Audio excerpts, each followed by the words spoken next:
Hi guys, welcome back to top 10 movies. இன்னைக்கான வீடியோல 2023ல ஒரு ஆக்ஷன் த்ரில்லர் கதையா ரிலீஸ் ஆன பாய் கில்ஸ் வேர்ல்ட் அப்படிங்கிற படத்தோட முழு கதை விளக்கத்தை பார்க்க போறோம். படத்தோட ஒன்லைன் ரொம்ப சிம்பிளான ஒண்ணு. ஹில்டான் சொல்லப்படக்கூடிய நம்ம கதையோட வில்லி ஒரு பெரிய நகரத்தையே தன் கட்டுப்பாட்டுக்குள்ள வச்சிருக்கா. அது மட்டும் இல்ல, அங்க இருக்கக்கூடிய மக்களை பயமுறுத்துறதுக்காக வருஷம் தனக்கு எதிராக செயல்படக்கூடிய ஒரு குடும்பத்தை செலக்ட் பண்ணி மக்கள் முன்னிலையில கல்லிங் டேன்னு சொல்லப்படக்கூடிய ஒரு குறிப்பிட்ட நாள்ல அவங்க எல்லாரையும் சாகடிச்சிருவா. இப்பேற்பட்ட நிலைமையில நம்ம ஹீரோவோட ஃபேமிலியும் இந்த ஹில்டா சாகடிக்கிறா.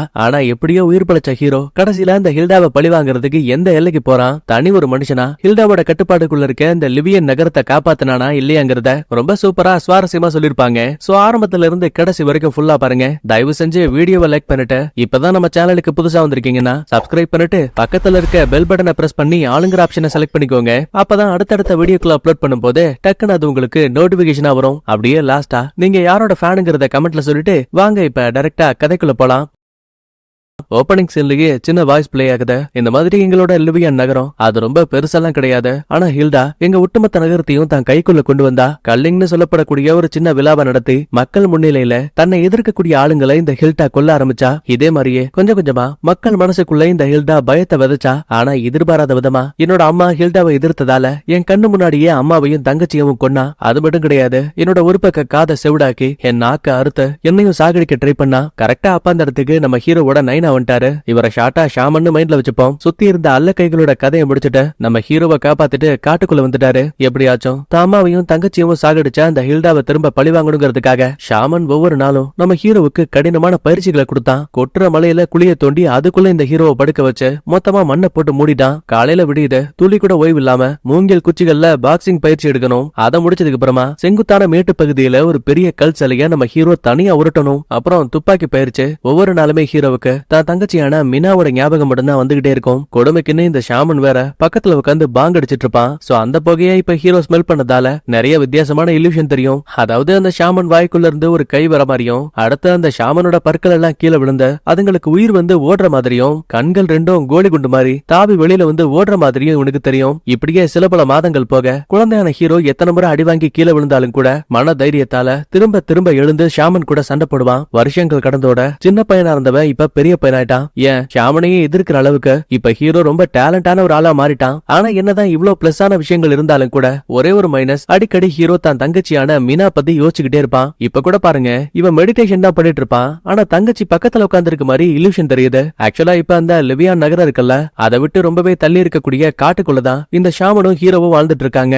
இத்தனை வருஷங்களுக்கு அப்புறமா ஹெல்டாவை பழிவாங்க வேண்டிய நாள் வந்தாச்சுன்னு முதல் முறையா ஹீரோ அந்த லிவியான் நகரத்துக்குள்ள வரான். கரெக்டா அப்ப அந்த இடத்துக்கு ஹெல்டாவோட அல்லக்க இங்க வராங்க. அப்ப அந்த கூட்டத்துக்குள்ள இருக்க தாடிக்காரனை பார்த்ததுமே சின்ன வயசுல தன்னோட அம்மாவை சுட்டு கொண்ட ஆளுங்கள்ல இவனும் ஒருத்தங்கிற விஷயத்த இவன் புரிஞ்சுக்கிறான். அது மட்டும் இல்ல, ஹெல்டாவுக்கு கூட பிறந்தவங்க 2 பேரு. ஒன்னு இந்த தாடிக்காரன், இன்னொருத்தையோட பேரு மெலனி. ஏற்கனவே சொன்ன மாதிரி மக்களை பயமுறுத்துறதுக்காக ஹெல்டா வருஷத்துக்கு ஒரு முறை கல்லிங்னு ஒரு சின்ன விழாவை நடத்தி தன்னை எதிர்க்கக்கூடிய ஆளுங்களை மக்களுக்கு முன்னாடியே கொலை பண்ணுவா. சோ இப்ப அந்த ஆளுங்களை கூட்டிட்டு போறதுக்காக தான் தாடிக்காரனும் மெலனியோட புருஷங்காரனும் வந்திருக்கான். என்னப்பா லிவியன்ல வாழக்கூடிய மக்களே, கல்லிங் ஃபெஸ்டிவலுக்காக நாங்க 3 பேரை செலக்ட் பண்ணிருக்கோம். தோ இந்த மொட்டை பையர்கால எவ்வளவு தைரியம் இருந்தா சட்டவிரோதமா ஆயுதங்களை வீட்டுல ஒளிச்சு வச்சிருப்பான். இவன் பண்ண குற்றத்துக்காக ஹெல்டா இவனோட கதையை முடிப்பா. அப்ப கூட்டத்துக்குள்ள இருந்து ஒரு லேடி உள்ள போது, யோ அந்த மொட்டையவும் அவன் பொண்டாட்டியவும் என்ன வேணா பண்ணிக்கோ, ஆனா பாவம் அந்த சின்ன பையனை எதுவும் பண்ணாத விட்டு, அப்படி இப்படின்னு அந்த அம்மா வானவில் கடல்ல பச்சை பச்சையா பேசுதுங்க. இத பார்த்து கடுப்பான மெலனியோட புருஷங்காரன் துப்பாக்கி வச்சு அந்த லேடிய சுடுறேங்கிற பேர்ல பின்னாடி நின்னுகிட்டு இருந்த இன்னொரு ஆளை சுட்டுட்டான். சுத்தி இருக்க மக்கள் எல்லாம் கொந்தளிக்க ஆரம்பிக்கிறானுங்க. அதுல ஒருத்தன் கையில கத்தியோட மெலனியோட புருஷன் கதையை முடிக்கலான்னு வேகமா ஓடி வருவான். அப்ப சடனா கிளென்னு சொல்லப்படக்கூடிய பாடிகார்டு ஒருத்தி உள்ள வராங்க. கத்திய தூக்கிட்டு ஓடி வந்த ஆளோட கையவே துண்டா வெட்டிட்டா. தாடிக்காரன் துப்பாக்கி வச்ச அந்த ஆளோட கதையை முடிச்சுட்டு, பசங்களா இந்த மொட்டையோட சேர்த்து மொத்தமா 12 பேர் மாடி இருக்காங்க, எல்லாத்தையும் வேன்ல ஏத்துங்க, உடனே ஹெல்டா கிட்ட தூக்கிட்டு போகணும். இந்த மாதிரி இவங்க பேசிட்டு இருக்க எல்லாத்தையுமே நம்ம ஹீரோவும் பாத்துட்டு இருப்பான். உடனே உள்ள புந்து சண்டை போடலாம் ட்ரை பண்ணும்போது நல்ல வழியா அந்த இடத்துக்கு ஷாமன் வந்துட்டாரு. மகனே சொல்றது அமைதியா கேளு, இது ரொம்ப ஆபத்தானத விடுங்கப்பா. நம்ம குடும்பத்தையே அழிச்சா அந்த ஹெல்டாவோட கதையை முடிக்கிறதுக்காக தான் இத்தனை வருஷமா காட்டுக்குள்ள பயிற்சி எடுத்தேன். கிடைச்ச வாய்ப்பை நான் மிஸ் பண்ண விரும்பலன்னு சொல்லிட்டு குடுகுடுன்னு இந்த இடத்த விட்டு மின்னல் வேகத்துல ஓடுறான். இப்ப வந்த தாடிக்காரனும் மத்தாளுங்களும் திரும்ப போகும்போது டிராபிக்ல செமையா லாக் ஆயிடுவாங்க. இத தனக்கு சாதகமாக்கின ஹீரோ அலேக்கா கார் டிக்கியை திறக்கும் போது உள்ள ஏற்கனவே ஒருத்தரோட இறந்து போட உடல் இருக்கு. இருந்தாலும் வேற வழி இல்லாம டிக்கியில நம்ம ஹீரோ ஏறிப்பான். அடுத்து அந்த கார் நேரா சிட்டிக்குள்ள வருது. கொஞ்சம் கொஞ்சமா இருட்டியும் போகுது. சத்தமே போடாம கார் டிக்கிய விட்டு ஹீரோ இறங்கிடுவான். இறந்து போன ஆள்கிட்ட இருந்து ஜாக்கெட்டை வேற சுட்டுட்டான். அப்ப அந்த இடத்துக்கு வந்த மெலனி, அடே தாடிக்கார டாம், உங்ககிட்ட 18 பேரை கூட்டிட்டு வர சொன்னேன். ஆனா நீ வெறும் 12 பேர் தான் கூட்டிட்டு வந்திருக்க. நீ என்ன பண்ணுவியோ தெரியாத. எனக்கு இன்னும் 6 பேர் தேவை. தோடா, இந்த கத்திர வேலையெல்லாம் என்கிட்ட வச்சுக்காத. தோ பக்கத்துல இருக்காரையும் அருமையான புருஷன் நிக்கு. அவ முட்டாள்தனமா கூடத்துக்குள்ள இருக்க ஒரு ஆளை சுடாம இருந்திருந்தா கண்டிப்பா நான் இன்னும் அதிகமான ஆட்களை கூட்டிட்டு வந்திருப்பேன். இந்த மாதிரி இவங்களுக்குள்ளேயே பேசிட்டு இருக்கும்போது மறுபடியும் ஹீரோவுக்கு தான் தங்கச்சியோட illusion தெரியுது. அடியே, நீ இங்க என்ன பண்ணிட்டு இருக்க? இல்ல, இது எதுவுமே உண்மை கிடையாது. ஆனா பாருங்க, அந்த illusion சடனா ஹீரோ கிட்டயே பேசுது. அண்ணா, நீ இவ்வளவு நாள் கஷ்டப்பட்டதுக்கு பலனா எப்படியாச்சும் அந்த ஹில்டாவை கொல்ல போறல, என்னோட இறப்புக்கு பழிவாங்க போறல. ஆமா, ஆனா தயவு செஞ்சு என் வேலையை கெடுக்காதன்னு பேசிட்டு இவன் திரும்பி பார்க்கும்போது அங்க நின்னுகிட்டு இருந்த எவனையும் காணோம். அடச்ச, உன்னாலதான் மிஸ் பண்ணிட்டேன்னு இவன் நேரா பக்கத்துல இருக்க ரூம்குள்ள வரும்போது அங்க நிறைய வேலைக்காரங்க துப்பாக்கிகளை ரெடி பண்ணிட்டு இருக்காங்க. அண்ணா பாத்தியா, நான் நிஞ்சா காஸ்டியூம்ல ரொம்ப சூப்பரா இருக்கல, சீக்கிரம் வா, உள்ள போய் எதிரிகளை சாகடிக்கலாம். அப்ப சடனா ஒரு வண்டி நின்னுகிட்டு இருக்க மினா மேல இடிக்கிற மாதிரி வரும். என்னதான் ஹீரோவுக்கு அது ஒரு illusion தெரிஞ்சாலும் கூட தன்னையே அறியாம மினாவை காப்பாத்தலான்னு வேகமா ஓடி வந்து தோப்புன்னு கீழே விழுந்துருவான். ஆம்பிடுதாங்க அங்க இருந்த அல்லக்கைங்க, அப்புறம் அந்த மெலனியோட புருஷங்காரன், இவங்க எல்லாருமே ஹீரோவை பாத்துட்டாங்க. என்னடா லுக்கு வர்றீங்க, உடனே அவன் கதையை முடிங்கன்னு சொல்லுவான். பயந்து போன ஹீரோ அவசர அவசரமா அங்க இருக்க பெட்டிகளுக்கு பின்னாடி ஒளிஞ்சுப்பான். இந்த பஞ்சாயத்துக்கு நடுவுல இந்த தங்கச்சி உருவம் வேற போகவே மாட்டேங்குது. ஒரு நிமிஷம் இரு, நான் யாரையும் பார்த்து பயப்பட வேண்டிய அவசியம் கிடையாது. ஷாமன் என்ன பத்தி சொன்ன வார்த்தைகள் எனக்கு ஞாபகம் இருக்கு. டே மைக்கேல், நீ ஒரு உதவாக்குற தண்டச்சோறு. சாச்சா, ஷாமன் அந்த மாதிரி எதுவும் சொல்லல. நானா தான் தப்பா இமேஜின் பண்ணிட்டேன். யார் என் கூட சண்டைக்கு வந்தாலும் பரவாயில்ல, நான் தனியால அவங்கள சமாளிப்பேன்னு மன தைரியத்தோட தலைவன் சண்டையில இறங்குறான். ஆப்பரன்ஸ் எல்லாருமே கையில துப்பாக்கி வச்சிருக்காங்க. ஆனா ஹீரோ குரங்க விட மோசமா தாவி ஒவ்வொருத்தரையும் அடிச்சு துவம்சம் பண்ணிட்டு இருக்கான். இந்த பஞ்சாயத்துக்கு நடுவுல ஆல்வின் ஒருத்தன் நம்ம ஹீரோ கிட்ட ஷாட் கனை தூக்கி போடுவான். தம்பி, நீ உள்ள போந்து விளையாடுப்பா, நான் ஓன் டீம் அப்படின்னா ரொம்ப நல்லதா போச்சுன்னு வந்த எதிரிகளை இப்ப 2 பேரும் ஒன்னா சேர்ந்து போட்டு தள்ளிடுவாங்க. அப்பதான் இந்த ஆல்வினோட காலையை கவனிக்கிறான். இந்த ஹெல்டா இருக்கால, அவளை கொல்லணுங்கிற வெறியில ஹீரோ சுத்திட்டு இருக்கால.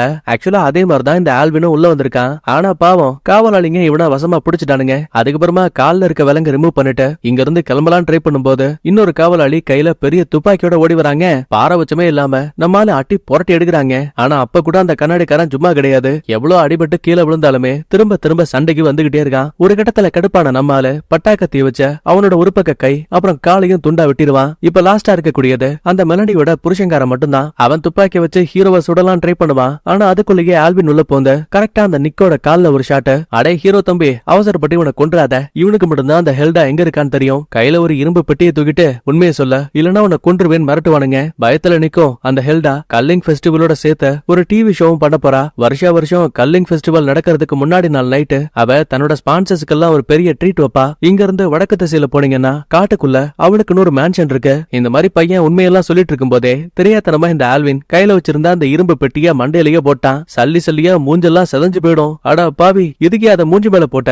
ஐயோ தம்பி, மன்னிச்சிருப்பா, நான் புடிச்சிருந்தனா டப்புனு கை நழுவிடுச்சு. சரிவா, ஆனது ஆயிடுச்சு, முதல்ல ஏன் இடத்துக்கு போலான்னு 2 பேரும் அங்க இருந்து எஸ்கேப் ஆகிட்டு பக்கத்துல இருக்க ஒரு கைவிடப்பட்ட கட்டடத்துக்கு வராங்க. பார்த்து உள்ளவா, இதான் என்னோட வசந்த மாளிகைன்னு அங்க இருக்க ரூம்குள்ள போகும்போதே இருட்டுக்குள்ள பதுங்கி இருந்த ஒருத்தன் துப்பாக்கி வச்சு டக்குனு ஹீரோவையே சுட பாக்குறான். நல்லவேளை ஆல்வின் உள்ள போந்து, இல்ல டேனி, அவன் நம்ம ஆளுதான்டா, அவசரப்பட்டு போட்டு தள்ளிடாத, திம்லாக்கா கும்கான்னு ஏதோ புரியாத மொழியில பேசுறாங்க.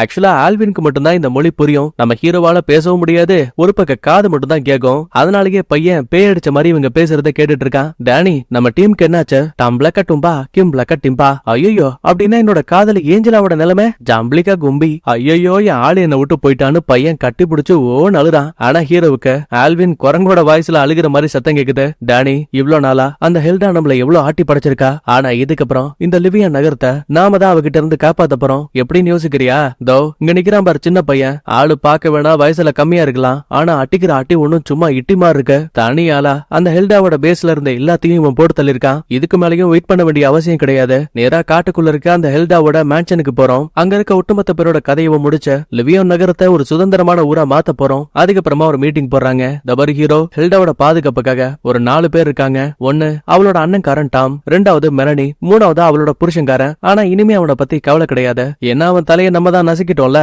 லாஸ்டா பாடி கார்ட்ஸ்ல ஒருத்தியான கிளென் இந்த 3 பேரோட கண்ணுல மண்ணை விட்டா போதும் மேன்ஷனுக்குள்ள ரொம்ப பாதுகாப்பா போயிட முடியும். சோ டானி இப்ப அதுக்கான பிளான சொல்லுவான். ரோபோ கிட்டார் வாசிக்குது, டைவிங் சூட்ட மாட்டி இருக்கக்கூடிய ஆளு கையில கேக்க வச்சிருக்கான்னு மறுபடியும் அங்க இருக்க ஆல்வின்க்கு மட்டுமே புரியுற மாதிரி ஒரு பிளான சொல்லுவான். நம்ம ஹீரோவால என்ன பண்ண முடியும்? சரி எதுவா இருந்தாலும் நல்ல பிளானா தான் இருக்கும் போலன்னு ஓகேன்னு நம்மால தலையை மட்டும் ஆட்டுறான். அதுக்கப்புறமா இந்த இடத்த விட்டு காடுகளை கடந்த நேரா அந்த மேன்ஷன் கிட்ட வராங்க. முதல்ல ஹீரோ அங்க இருக்க வெயிட்டர் அடிச்சு போட்டு கெட்டப்ப மாத்திக்கிட்டு ஒரு சர்வர் மாதிரி கேக்கோட உள்ள வரான். அப்ப சடனா தங்கச்சியோட உருவம் தெரியுது. எப்பாடே நீ சமையல்காரன்டா, மக்கள் நம்பணும், நீ அதுக்கேத்த மாதிரி ஏதாவது பண்ணு, அவ்வளவுதானே, பண்ணிட்டா போச்சுன்னு டேபிளுக்கு மேல காய்களை துருவக்கூடிய ஒரு தட்டு இருக்கும். அதை கையில எடுத்துக்கிட்டு போற வழி எல்லாம் ஆரஞ்ச தேய்ச்சிக்கிட்டே போயிட்டு இருக்காங்க. அப்ப வழியில நிறைய பிஸ்கட் இருக்கு. பசிக்குதுன்னு சொல்லிட்டு இவன் ஒரு பக்கத்துல அதை மொச்சுக்கு தின்னுட்டு இருக்கான். வயிறு ஃபுல்லானதுக்கு அப்புறமா நேரா கிச்சனுக்கு வந்தவன் முதல்ல அங்க இருக்கக்கூடிய ஆளுங்க கூட சண்டைய ஆரம்பிக்கிறான்.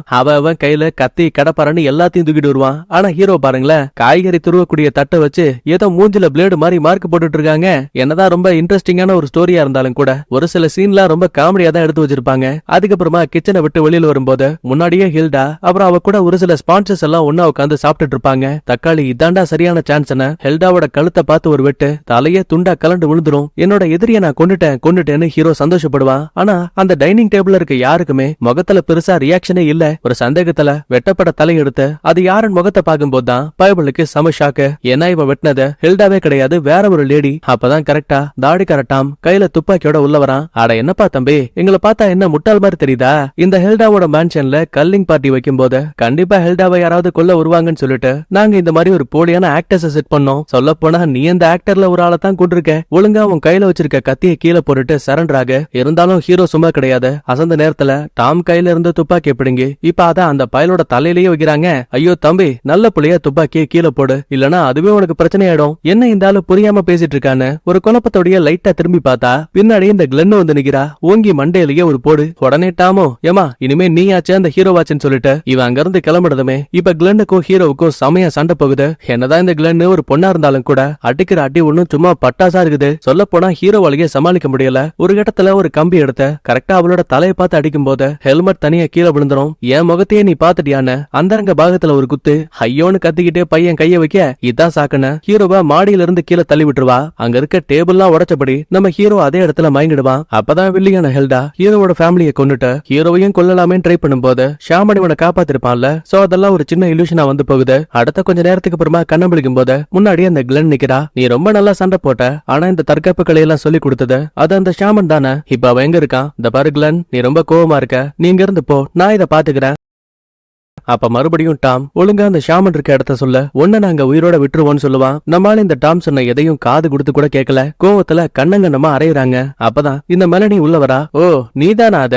என் புருஷன் தலையில இரும்பு பெட்டியை போட்டு சாகடிச்சத நீ பண்ணக்கூடாத ஒரு பெரிய தப்பு பண்ணிட்ட. இனிமே உன்னோட உயிரை எங்க கிட்ட இருந்து அந்த கடவுளால கூட காப்பாத்த முடியாதுன்னு சொல்லிட்டு அடியே கிளென், டாம், நீங்க 2 பேரும் முதல்ல இந்த ஹீரோவை நம்ம ஸ்டுடியோவுக்கு தூக்கிட்டு வாங்க. அதுக்கப்புறமா இந்த இடத்த விட்டு கார்ல கிளம்பி பக்கத்துல இருக்க இன்னொரு கட்டடத்துக்கு வராங்க. அப்ப உள்ள வந்த அல்ல கையில ஒருத்தி, மேடம் ஹெல்டா இங்க வந்திருக்காங்க. அட கடவுளே, என் அக்கா பல வருஷமா பங்கருக்குள்ள இருந்திருக்கா. இப்ப வெளியில வரும்போது கண்டிப்பா அவ பைத்தியம் பிடிச்ச மாதிரி இருப்பா. ஆக்சுவலா மெலனி மட்டுமே இப்படி சொல்லல, கூட இருக்கக்கூடிய அந்த கிளென் கூட நீ என்ன பண்ணாலும் பரவாயில்ல, ஆனா ஹெல்டா மட்டும் கண்டிப்பா ஸ்டேஜுக்கு வரவே கூடாதுன்னு மல்லு கட்டி நிக்கிறா. ஆனா இந்த கிளென் ஒரு சாதாரண காவல்காரி தானே, இவளுக்கு எதுக்காக இவ்வளவு கோவம் வருது? அதான் குழப்பமாவே இருக்கு. அதுக்கப்புறமா ஹீரோவை அங்க இருக்க ஸ்டேஜுக்கு மேல உட்கார வச்சுட்டு அவன் கைய கைத்த போட்டு கட்டிட்டு அந்த கைத்துக்கு மேல இவன் ஓட முடியாத மாதிரி சங்கிலியை வச்சு லாக் பண்ணிருக்காங்க. ஆக்சுவலா இங்க நடக்க போற அந்த கல்லிங் ஃபெஸ்டிவலை பாக்குறதுக்காக நிறைய ஆடியன்ஸ் வந்திருக்காங்க. சொல்ல போனா அந்த ஆடியன்ஸ் எல்லாமே ஹெல்டாவுக்கு படம் கொடுத்த ஸ்பான்சர்ஸ். அதுக்கப்புறமா இத்தனை மாசங்களா பங்கருக்குள்ள இருந்துட்டு இந்த கல்லிங் ஃபெஸ்டிவலுக்காக மட்டுமே இந்த ஹெல்டா மறுபடியும் வெளியில வரா. இங்க வந்திருக்க எல்லாரையும் நான் வெல்கம் பண்றேன். நான் இந்த கல்லிங் ஃபெஸ்டிவலை ஏன் ஆரம்பிச்சேங்கிற விஷயம் உங்களுக்கு தெரியாதல்ல. என்னோட மன நிம்மதி, என் வாழ்க்கை எல்லாத்தையும் கெடுத்த மக்களை நான் பழிவாங்கிறதுக்காக மட்டும்தான் இந்த கல்லிங் ஃபெஸ்டிவல்னு லிவியன் நகரத்துல வாழக்கூடிய மக்களை கொஞ்சம் கொஞ்சமா டார்ச்சர் பண்ணி அவங்கள சாகடிக்கணுங்கிற முடிவுக்கு வந்தேன். இந்த மாதிரி பேசிக்கிட்டே பக்கத்துல இருக்க ஹீரோவை திரும்பி பார்த்தவ என்ன யோசிச்சான்னு தெரியல, லூசு மாதிரி ஏதோ ஒண்ணு பேசிட்டு இருக்கா. அப்ப கூட்டத்துக்கு நடுவுல கருப்பு குல்லாவை போட்டு யாரோ ஒரு ஆள் உட்கார்ந்து இருக்க மாதிரி தெரியுது. சடனா என்ன யோசிச்சானே தெரியல, துப்பாக்கி எடுத்து அந்த கருப்பு குல்லா போட்ட ஆள சுடுற மாதிரி போயிடுவா. நல்ல வேலை அதுக்குள்ளேயே உள்ள வந்த மெலனி ஹெல்டாவை பாதுகாப்பா அங்க இருக்க பங்கருக்குள்ள அனுப்பிட்டு, மன்னிச்சிருங்க என் அக்காவுக்கு லைட்டா உடம்பு சரியில்லை, அதான் தெரியாதனமா துப்பாக்கியை காட்டிட்டா. சரி நீங்க எதிர்பார்த்த கல்லிங் ஃபெஸ்டிவல் ஆரம்பிக்கலான்னு இவ சிக்னல் கொடுத்ததுமே நிறைய கார்ட்டூன் காஸ்டியூம் எல்லாம் மாட்டிக்கிட்டு ஒரு சில பேரு அங்க பெர்ஃபார்ம் பண்ண ஆரம்பிக்கிறாங்க. ஆனா அதே டைம்ல இந்த ஹெல்டாவோட ஆளுங்க லெவியான் நகரத்துல இருந்த ஒரு 12 அப்பாவி குழந்தைகளை கூட்டிட்டு வந்திருப்பாங்கல்ல, இப்ப அவங்களுமே அந்த கார்ட்டூன் கூட்டத்துக்கு நடுவுல பயந்து ஓடிட்டு இருக்காங்க.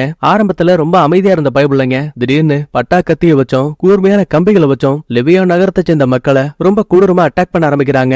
ஆக்சுவலா இப்ப நடக்கிற எல்லாத்தையுமே இந்த ஆடியன்ஸ் வேற பைத்தியம் மாதிரி என்ஜாய் பண்ணிட்டு இருக்கானுங்க. நடக்கிற விஷயங்களை பார்த்த ஹீரோவால வேற பொறுக்கவே முடியல. தான் பாக்கெட்ல மறைச்சு வச்சிருந்த ஒரு கத்தி எடுத்த கொஞ்சம் கொஞ்சமா கட்டி இருக்கக்கூடிய கயிறை அறுத்துட்டு இருக்கான். அப்ப கார்ட்டூன்ல ஒருத்தன் ஹீரோவை தாக்கலாமே ஓடி வருவான். இப்ப அவனை அடிச்சு போட்டுட்டு கையில இருந்த கயிறையும் அறுத்துட்டு அப்பாவி மக்களை காப்பாத்தலான்னு எதிரிகள் கூட சண்டை போடலாமேன்னு வேகமா ஓடும் போது கண்ட்ரோல் ரூம்ல இருந்து இதெல்லாம் பார்க்கக்கூடிய அந்த மெலனி சும்மா இல்லாம இவ ஒரு பட்டனை அழுத்தினதுமே ஹீரோவோட கழுத்துல ஒரு சின்ன லாக்க மாட்டி வச்சிருப்பாங்க. சோ இப்ப அதுல இருந்து பயங்கரமா ஷாக் அடிச்ச நம்ம ஹீரோ அதே இடத்துல சுருண்டு விழுந்துருவான். இதான் சாக்குன்னு அங்க இருக்க கார்ட்டூன்ஸ் எல்லாம் நம்ம ஹீரோவை கையங்கலமா பிடிக்குது. அப்ப ஒரு ஆடு காஸ்டியூம் போட்ட ஆளு கையில மிகப்பெரிய சுத்தியில தூக்கிட்ட ஹீரோவோட தலையை அடிச்சு நசுக்கலான்னு பக்கத்துல வந்துட்டு இருப்பான். போச்சுரா, இதுக்கப்புறம் ஹீரோவை காப்பாத்தவே முடியாது, இவனோட கதை கோயிந்தான்னு நினைக்கும் போது அப்பதான் எதிர்பார்க்காத நேரத்துல அந்த ஆடு காஸ்டியூம்ல இருக்க ஆளு ஹீரோவை தவிர பக்கத்துல இருந்த மத்த அடியாளுங்களை அடிச்சு துவம்சம் பண்றாங்க. அதுலயும் ஒருத்த மண்டையில ஏதோ வயக்காட்டுல நாத்து நடுற மாதிரி சுத்தியில உள்ள இறக்கிட்டாங்க. சுத்தி இருக்க ஆடியன்ஸுக்கும் மெலனிக்கும் இங்க என்ன நடக்குதுன்னே புரியல. அப்பதான் அந்த ஆடு காஸ்டியூம்ல இருக்க ஆளும் தலையில இருக்க குல்லாவையே ரிமூவ் பண்றான்.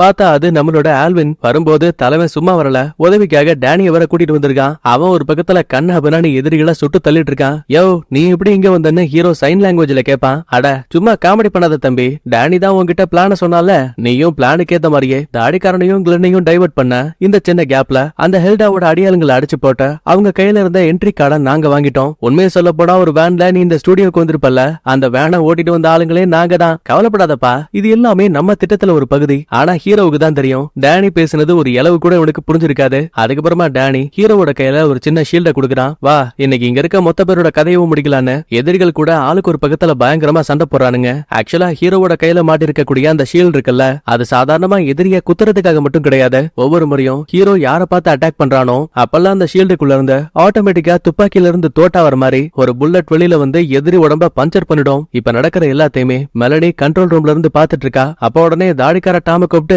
நிலைமை கைமீறி போயிடுச்ச, நீதான் இப்படியாச்சும் இது எல்லாத்தையும் தடுத்தாகணும், மன்னிச்சிரு. நான் ஏற்கனவே உனக்கு பண்ண வேண்டிய உதவியெல்லாம் பண்ணிட்டேன். இதுக்கு மேலையும் நான் அந்த லிவியன் மக்களை கஷ்டப்படுத்த விரும்பல. நான் இங்க இருந்து போறேன்னு சொல்லிட்டு கிளம்பும் போது மெலனி கடுப்பாகி துப்பாக்கி எடுத்து டாமுக்கு நேரா நீட்டு வா. இதுக்கடையில ஹீரோ, ஆல்வின் அப்புறம் டேனி 3 பேரும் சூப்பரா சண்டை போட்டு அங்கிருந்த எதிரிகள் கதையை முடிச்சிட்டாங்க. அவ சடனா துப்பாக்கியோட உள்ள வந்த மெலனி ஹீரோவை குறி வச்சு சுடலாம் ட்ரை பண்ணும்போது இந்த விஷயத்த டேனி பாத்துட்டான். சோ ஹீரோ உயிரை காப்பாத்துறங்கிற பேர்ல இவன் உள்ள பூந்து அந்த தோட்டாக்களை முதுகுல வாங்கிப்பான். பதிலுக்கு ஆல்வினும் துப்பாக்கியில சுடுவான். ஆனா மெலனி அங்கிருந்து ஓடுற மாதிரி ஆக்டிங்க போட்டுட்டு இன்னொரு பக்கமா சுத்தி வந்து துப்பாக்கி வச்சு ஆல்வின் வயித்துல ஒரு ஷாட். கொஞ்ச நேரத்துக்கு அப்புறமா டேனி அங்கேயே இறந்து போயிடுறான். இத பார்த்து ஹீரோவால பொறுக்கவே முடியல. வேக வேகமா மெலனி கிட்ட ஓடி வரான். பதிலுக்கு அவளும் சரமரியா சுடுவா. ஆனா கடைசி நிமிஷத்துல அங்க இருக்க ஒரு பெரிய கல்ல உருட்டி விட்ட மெலனிய கையங்கலமா பிடிச்சிட்டான். லாஸ்டா அவள அங்க இருக்க கேமராக்கு முன்னாடி உட்கார வைக்கிறான். என்னப்பா தம்பி, என்ன மக்கள் முன்னிலையில கொல்ல போறியா?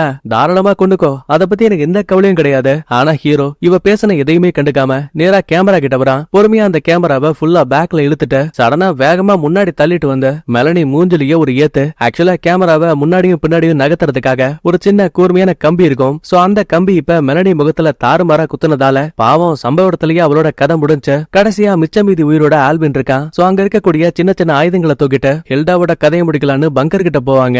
ஆனா அங்கேயுமே எக்கச்சக்கமான சோல்ஜர்ஸ் காவலுக்கு இருக்காங்க. துப்பாக்கி, பட்டாக்கத்தின்னு ஒவ்வொரு ஆயுதங்களையும் ஹீரோ கிட்ட ஆல்வின் எடுத்து கொடுப்பான். அவனும் ரொம்பவே கஷ்டப்பட்டு தன் குடும்பத்தை நினைச்சுக்கிட்டு அங்க இருந்த ஒட்டுமொத்த எதிரிகள் கதையவும் முடிச்சிருவான். திரும்பி பார்க்கும்போது ஆல்வின் ரத்த வெள்ளத்துல அதே இடத்துல இறந்து போயிடுவான். அது மட்டும் இல்ல, கண்ணுக்கு முன்னாடியே டாம் வேற ரத்த வெள்ளத்துல அங்க இருக்க சுவர்கள்ல குத்த வச்சு உட்கார்ந்து இருக்கிறான். என்ன தம்பி, நீ நினைச்ச மாதிரி எங்க ஒட்டுமொத்த சாம்ராஜ்யத்தையும் அழிக்க போறல? சரி பரவாயில்ல விட, இந்த என்ட்ரி கார்டை வச்சுக்கோ. இது இருந்தா மட்டும்தான் லிப்ட் மூலமா உன்னால ஹெல்டா இருக்கக்கூடிய அந்த பங்கருக்கு போக முடியும். நம்மால காடை வாங்கின அடுத்த நிமிஷமே பட்டாக்கத்திய வச்சு அந்த டாமோட கழுத்தையும் துண்டா வெட்டி அங்கேயே சாகடிச்சிருவான். அதுக்கப்புறமா காடை ஸ்வைப் பண்ணிட்டு லிப்டுக்குள்ள வந்தவன் பொறுமையா பேஸ்மெண்ட்டுக்கு போயிட்டு இருக்கும் போது அங்க இருக்கக்கூடிய சின்ன மானிட்டர்ல அந்த ஹெல்டா பேச ஆரம்பிக்கிறா. டே தம்பி, உனக்கு இப்ப கூட உயிர் பிச்சை கொடுக்குறேன், திரும்ப அப்படியே ஓடி போயிட.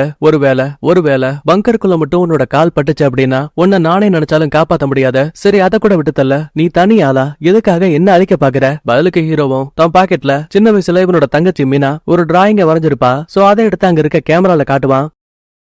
அதாவது என் அம்மாவுக்காகவும் தங்கச்சிக்காகவும் தான் நான் உன்னை கொல்ல போறேங்கிற மாதிரி இன்டைரக்டா சொல்லுவான். அடுத்த கொஞ்ச நேரத்துக்கு அப்புறமா லிப்டும் ஓபன் ஆகுது. வெளியில நூத்துக்கணக்கான ஆயுதங்களோட எக்கச்சக்கமான காவலாளிங்க நிக்கிறாங்க. அப்ப கரெக்டா உள்ள வந்த கிளன் ஒரு வழியா நான் உன்னை பாத்துட்டேன்னு சொல்லுவா. இவ என்ன பேசிட்டு இருக்கான்னு புரியாம அந்த பங்கருக்குள்ள சுத்தி முத்தி கவனிக்கும் போது ஹெல்டாவோட ஃபேமிலி போட்டோ இருக்குல்ல, ஆக்சுவலா அதுல ஹீரோவோட சின்ன வயசு போட்டோ இருக்கு. நம்ம போட்டோ எப்படி இங்க வந்துச்சுன்னு யோசிக்கும் போதே அந்த ஹெல்டா ஓடி வந்து இத்தனை வருஷமா தொலைச்ச உடனே திரும்ப கண்டுபிடிச்சிட்டேன்னு மகனேன்னு கட்டி பிடிச்சு பாச மலைய பொழியுது. என்னடான்னு பார்த்தா இங்கதான் ஒரு பெரிய ட்விஸ்டே ரிவீல் ஆகுது. ஆக்சுவலா ஆரம்பத்துல லெவியான் மக்கள் கிட்ட இந்த ஹெல்டா ரொம்ப நல்லவங்களா தான் இருந்திருப்பாங்க. ஆனா அந்த ஷாமனுக்கு ஹெல்டா இந்த முழு ஊரையும் தன் கட்டுப்பாட்டுக்குள்ள வச்சிருக்கிறது பிடிக்கல. சோ இந்த ஹெல்டாவோட ஃபேமிலியவே அழிக்கிறதுக்காக பையன் ஒரு தனி பிளான போட்டிருக்கான். கடைசியா ஹெல்டாவுக்கு இந்த விஷயம் தெரிஞ்சதுமே அவனோட சேர்த்து அவன் ஒட்டுமொத்த குடும்பத்தையும் கொல்றதுக்கு உத்தரவு கொடுத்திருக்கா. இன்னும் தெளிவா சொல்லணும்னா நம்ம ஹீரோ ஷாமனோட பையனே கிடையாது. உண்மையாவே இவன் இங்க இருக்கக்கூடிய ஹெல்டாவோட பையன் தான். தன்னையே அழிக்க பார்த்த ஷாமனோட குடும்பத்தை தான் பையனான ஹீரோவோட கையிலேயே துப்பாக்கி கொடுத்த கொஞ்சம் கொஞ்சமா அவங்க ஃபேமிலியில இருக்க ஒவ்வொருத்தரையும் சுட்டு கொண்டிருக்கா.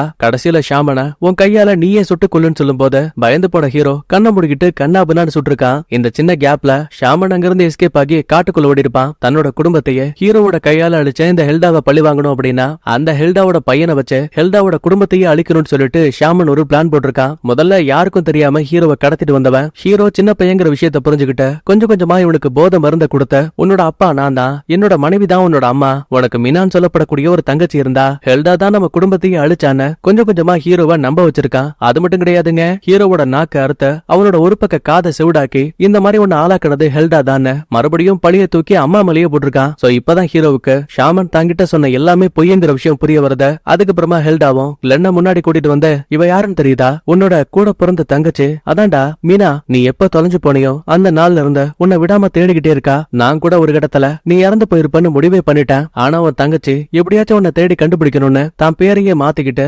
கிளென்னுங்கிற அடையாளத்துல ஒரு காவலாளியை போல வாழ்ந்துட்டு இருக்கா. என்னடா அமைதியா இருக்க, நான் தான் சொல்றேன்ல அந்த ஷாமன் கெட்டவன், அவன் தான் நம்ம குடும்பத்தையே அழிச்சான். ஒரு நிமிஷம் ஹீரோ பதிலே பேசாம அமைதியா இருப்பான். இந்த ஹெல்டா வேற பல மாசங்களுக்கு மேல பங்கருக்குள்ள இருந்திருக்காங்க. சோ அதனாலேயே இந்த அம்மா லைட்டா பைத்தியம் மாதிரிதான் இருக்கும். இப்ப ஹீரோ வேற அமைதியா இருக்கானா, இத பார்த்து பொறுக்க முடியாம இனிமே இவன் என் பையன் கிடையாது, ஷாமன் இவனை மொத்தமா மாத்திட்டான். உனக்கு நான் சொல்லி கொடுத்த பாடம் ஞாபகம் இருக்கல்ல, எப்பவுமே நாம நம்ம எதிரிகளை விட்டு வைக்க கூடாது. உடனே ஹீரோவோட கதையை முடிச்சிருன்னு கையில ஒரு கோடாரிய கொடுப்பா. வேகமா ஹீரோவை வெட்டி சாகடிக்கிற மாதிரி பக்கத்துல வந்தவ சடனா பின்னாடி திரும்பி அங்க நின்னுகிட்டு இருந்த அம்மாவோட மண்டையிலேயே ஓட்டைய போட்டா. ஏன்னா மீனாவுக்கு ரொம்ப தெளிவா தெரியும் தன்னோட அம்மா பைத்தியம் ஆயிட்டாங்க.